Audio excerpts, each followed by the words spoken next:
Good evening, everyone. 3 summers ago, I stood before many of you and invoked the words of Rabbi Abraham Isaac Kook, "Hachalomot hagdolim yesod ha'olam heim." The great dreams are the foundation of the world. As Jews, we are not permitted to accept the world as it is, but are required, rather, to dream with God. To dream with God of the world as it could be. And we must commit, as partners of God's covenant with Israel, to try and move the world a little bit closer to that dream. There are many dreams involved in the founding of Yeshivat Hadar, some large and some, frankly, larger. We wanted to start by creating the first ever full-time egalitarian yeshiva in the Western Hemisphere. And I'm proud to say tonight that we have done it, although it is crucial to emphasize that we are only getting started. Let me say a few words about the vision that brought and brings this institution into being and that animates its work each and every day.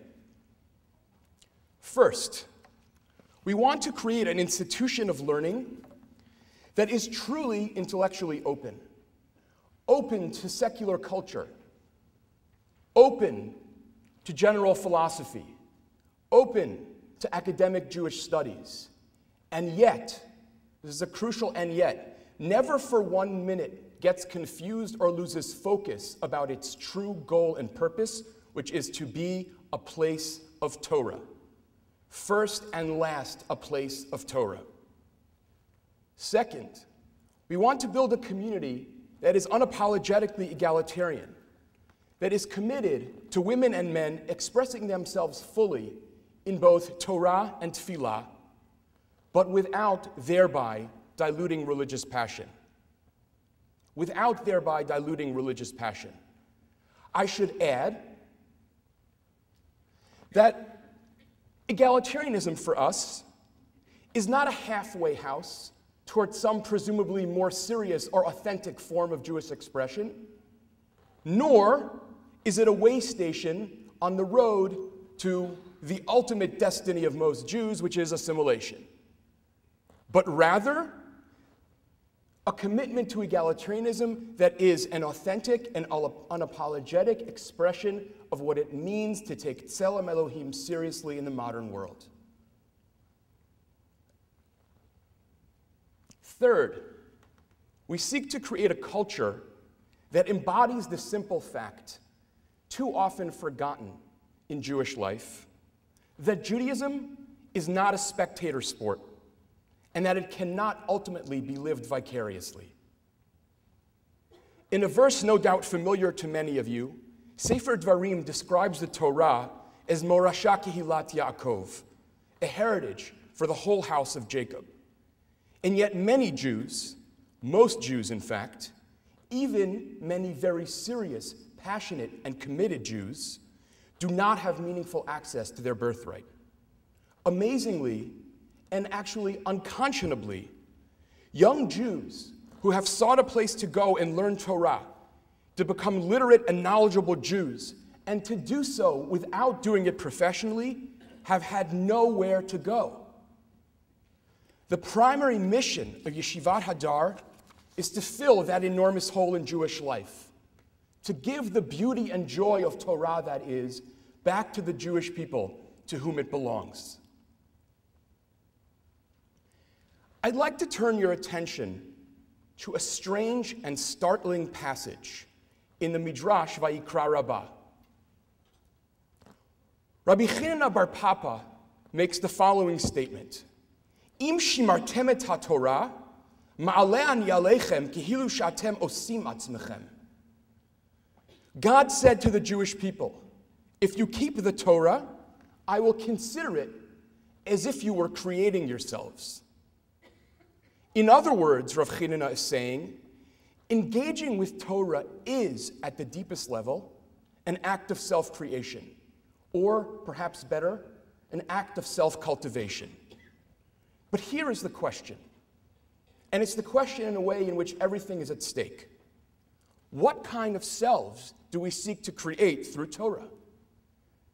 If we can answer that question, we will have gone a long way towards answering and understanding the spiritual project of Torah, and hence the Chalom Hagadol, the great dream that animates Yeshivat Hadar. So let's turn for a minute to Midrash Sifrei. The following question is asked in Midrash Sifrei. Ritzoncha lahakir et mi she'amar v'haya ha'olam? Is it your desire to know the one who spoke and the world came into being? Limod agadah, study midrash, theology. Shemitoch kach ataba lahakir et mi she'amar v'haya ha'olam. Because through the study of theology, of midrash, you come to know the one who spoke and the world came into being.